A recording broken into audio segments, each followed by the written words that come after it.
জাপানের ওকিনাওয়ায় তাণ্ডব চালিয়ে এবার চীনের পূর্ব উপকূলের দিকে এগিয়ে যাচ্ছে শক্তিশালী টাইফুন ডলফিন। ঝড়ের আঘাতে জাপানে অন্তত 5 জন আহত হয়েছে। বিদ্যুৎহীন হয়ে পড়েছে 44,000-এর বেশি ভবন।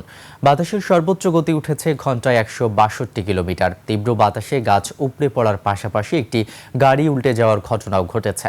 টাইফুনের প্রভাবে ওকিনাওয়ার নাহা বিমানবন্দর বন্ধ করে দেওয়া হয়েছে। বাতিল করা হয়েছে বহু ফ্লাইট। সবচেয়ে বেশি ক্ষতির আশঙ্কা করা হচ্ছে ওকিনাওয়া ও আমামি দ্বীপপুঞ্জে।